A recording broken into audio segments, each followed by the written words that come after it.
I'm called ma'am all the time.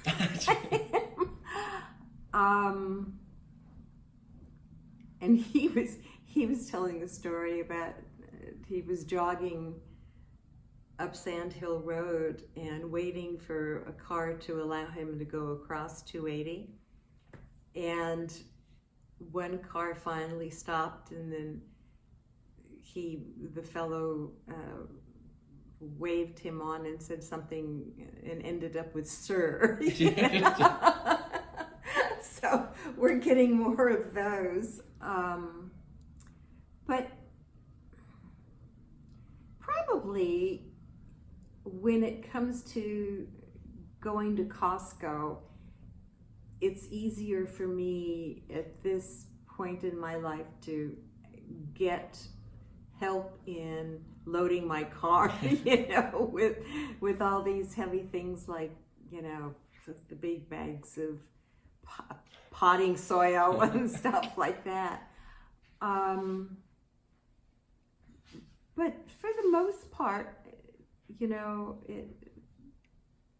well, the other thing that we find that we've commented on is we like the theater, and we no longer go to evening performances, but we do matinees, and we find that everybody else there, has gray hair. They're all pretty much at our stage. But I don't know that other people treat us with any deference or anything like that. People are polite. They're polite regardless. So I don't think so. Maybe I realize that when we're in London and we're trying to cross the street, if I've got a cane, before I had, my knee operated, if I had a cane, cars always stopped. They were so polite. I think in the UK, they are more attuned to seniors than Americans are. And definitely in Japan. I mean, it's just, you are revered,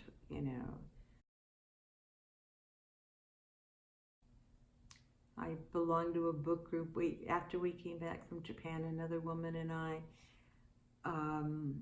founded an organization where we call ourselves the Former Tokyoites, and we networked with other women that had lived in, Tokyo.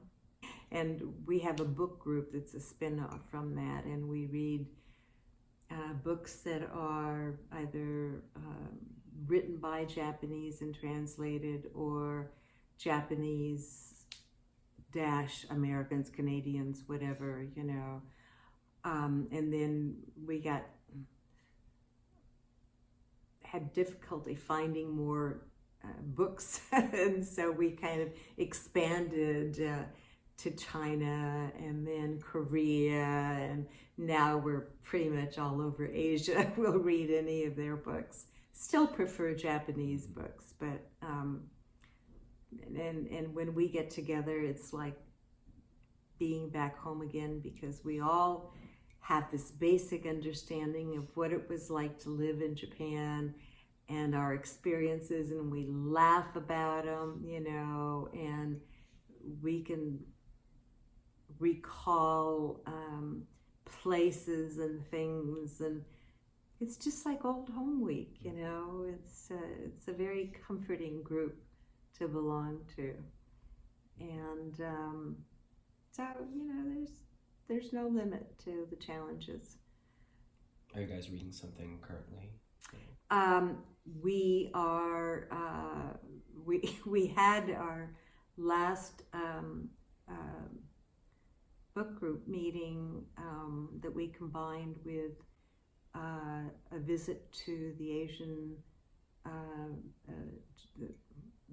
Art Museum in San Francisco. Several of our members are docents there. So there was the kimono refashioned exhibit, And so we went there. They gave us our private tour of the exhibit, had lunch at the museum, and decided that the book that we were reading that no one wanted to finish because it was such an eye-opener. The book was a compilation of short stories written by first-time published authors, and they were all women. And I think the person that compiled this has a fascination with sex, because every single one of these short stories was so graphic, and they were like giving examples of middle school girls belonging to this subgroup, culture of having affairs with businessmen. And at that point, I just said, life is too short. I don't have to read this. So when we were discussing the book, we said, nothing like this again. And what do we do with the books? We're too embarrassed to donate them to our local library in case they see us leaving it there.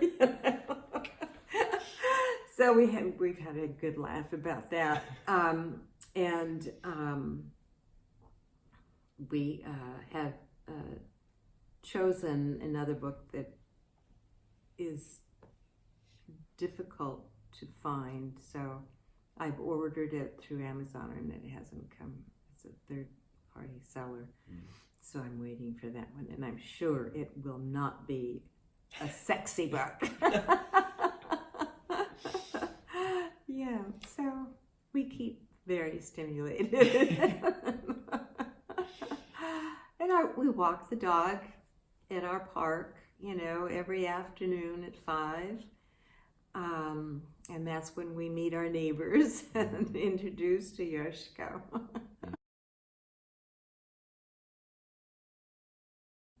And we think about what will happen to us. We're in our mid-70s now. And we're saying, well, when we turn 80, we've got to reevaluate our situation and see what our health is like and where we're going to go from here.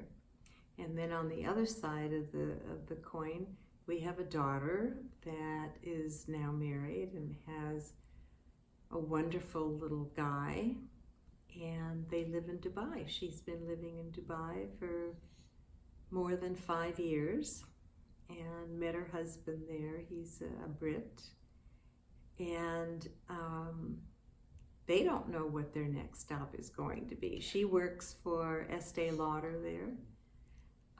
She loves the expat life.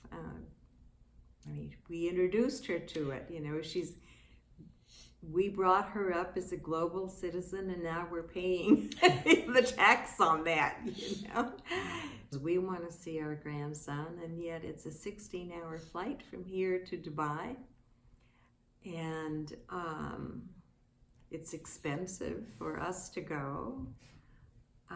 So we were there for a month when little Teddy was born last year. And they come here for 10 days, 2 weeks in the summer, and we meet for the Christmas holidays. We meet in Europe someplace. This last year it was in England, and we celebrated it with his family, our son-in-law's family. And this Christmas of 2019, we're going to rent an apartment in Paris and meet there. So it's not a happy time because we'll probably only have the one grandchild, and he's so far away, and I miss him and I love him and I want to spend more time with him.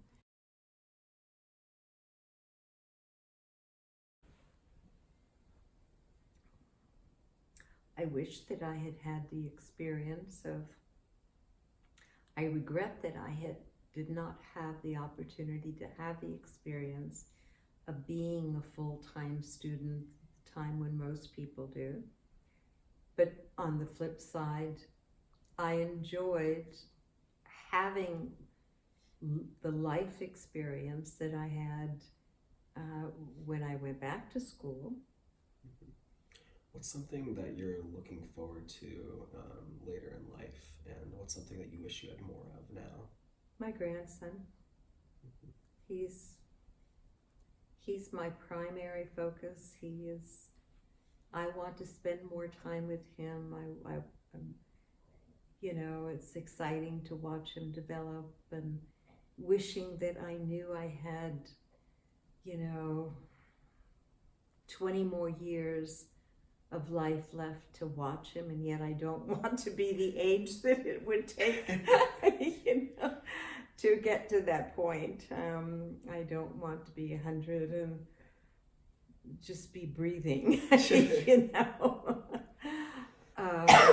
So that's really where my focus is now. Staying healthy long enough and alert long enough to be able to enjoy him and watch him develop, see who he's going to be. Do you have any fears about getting older? I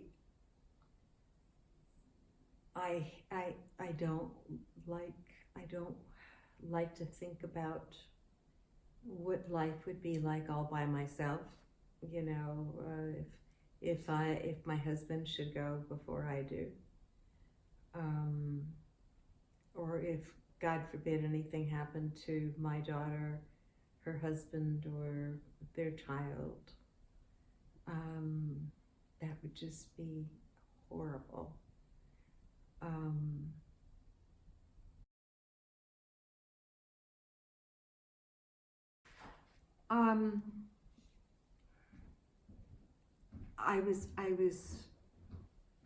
I was convinced from an early age, and this is something that may have played a part.